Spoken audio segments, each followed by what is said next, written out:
വിഴിഞ്ഞം തുറമുഖം എം.ഡി. ദിവ്യ S Iyer CPM നേതാവ് കെ രാഗേഷിനെ പുകഴ്ത്തിക്കൊണ്ട് സോഷ്യൽ മീഡിയയിൽ പ്രസ്താവന നടത്തി. അതിൽ പ്രതികരിച്ചുകൊണ്ട് ദിവ്യയ്ക്ക് ഔചിത്യ ബോധമില്ല എന്ന സീനിയർ നേതാവ് VM സുധീരന്റെ ഫേസ്ബുക്ക് കമന്റിന് താഴെ എറണാകുളം കാഞ്ഞിരമറ്റം സ്വദേശി പ്രഭാകരൻ പ്രഭു എന്ന ദളിത് കോൺഗ്രസ് നേതാവ് അശ്ലീലം നിറഞ്ഞ വാക്കുകൾ കൊണ്ടാണ് ദിവ്യ എസ് അയ്യരെ അപമാനിച്ചിരിക്കുന്നത്. പൊതുരംഗത്ത് പാലിക്കേണ്ട അന്തസ്സോ സംസ്കാരമോ ഇല്ലാത്ത ഇത്തരം ആളുകളെ അകറ്റി നിർത്താനാണ് എല്ലാ പാർട്ടികളും ശ്രദ്ധിക്കേണ്ടത്. പൊതുരംഗത്തെ ഇടപെടലുകൾ മാന്യമായിരിക്കണം. പ്രത്യേകിച്ചും ഒരു രാഷ്ട്രീയ പാർട്ടിയുടെ ആളാണ് താനെന്ന ഭാവത്തിൽ നിൽക്കുന്നവർ. രാജ്യത്തെ മികച്ച IAS ഓഫീസർമാരിൽ ഒരാളായ ദിവ്യ എസ് അയ്യർക്കെതിരായ മോശമായ കമന്റ് രേഖപ്പെടുത്തിയ ഇയാൾക്കെതിരെ കേസെടുത്ത് മാതൃകാപരമായി ശിക്ഷിക്കണം എന്നാണ് സോഷ്യൽ മീഡിയ ഒന്നടങ്കം ആവശ്യപ്പെടുന്നത്. ഇയാളുടെ പ്രവർത്തന മേഖലയായ എറണാകുളം ആമ്പല്ലൂരിലെ കോൺഗ്രസ് നേതാക്കളെയും പ്രവർത്തകരെയും സമൂഹ മാധ്യമങ്ങളിൽ കൂടിയും അല്ലാതെയും അപമാനിക്കുന്നത് ഇയാളുടെ വിനോദമാണ് എന്ന് കോൺഗ്രസ് നേതാക്കൾ തന്നെ ആരോപിക്കുന്നു. ഇയാൾക്കെതിരെ നടപടികൾ വേണമെന്നാവശ്യപ്പെട്ട് പലപ്പോഴും DCCക്ക് ധാരാളം പരാതികളും നൽകിയിട്ടുണ്ട്. സമൂഹത്തിലെ വിവിധ മേഖലകളിൽ നിന്നും വ്യാപകമായ പ്രതിഷേധമാണ് ഇയാൾക്കെതിരെ ഉയർന്നിരിക്കുന്നത്. ഒരു കോൺഗ്രസ് നേതാവിന്റെ ഭാര്യ എന്നതിൽ ഉപരിയായി ദിവ്യ എസ് അയ്യർ ഒരു IAS ഉദ്യോഗസ്ഥയാണ്. അവരെയാണ് ഈ സംസ്കാരമില്ലാത്ത കോൺഗ്രസ് നേതാവ് ഇങ്ങനെ പരാമർശിക്കുന്നത്. മുതിർന്ന പ്രവർത്തകരുടെ സംസ്കാരം ഇതാണെങ്കിൽ പിന്നെ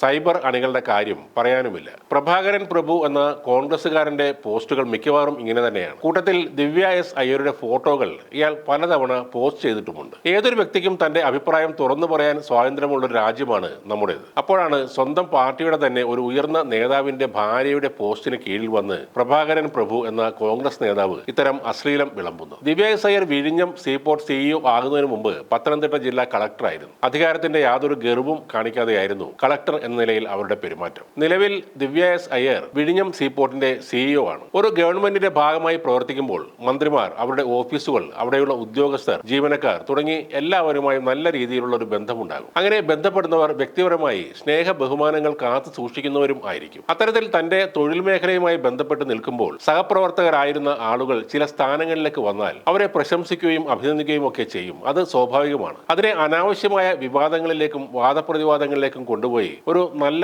IAS ഓഫീസറെ അപകീർത്തിപ്പെടുത്തുന്നത് ഒരു ശരിയായ രീതിയല്ല. പ്രഭാകരനെ പോലെ അവരുടെ ശരീരഭാഗങ്ങളെ കുറിച്ച് കമന്റ് ഇടാനും പോസ്റ്റ് ഇടാനും നിൽക്കുന്നവനെ രാഷ്ട്രീയ പ്രവർത്തകനായിട്ടല്ല, കേവലം ഞരമ്പ് രോഗിയായിട്ടാണ് മലയാളികൾ കാണുന്നത്. ഭാര്യ എന്ന നിലയ്ക്ക് ദിവ്യ എസ് അയ്യരോട് എന്തെങ്കിലും പറയുന്നതിന് മുന്നേ കോൺഗ്രസ് നേതാവ് ശബരിനാഥൻ ചെയ്യേണ്ടത് പ്രഭാകരനോട് 4 നല്ല വർത്തമാനം പറയുക എന്നതാണ്.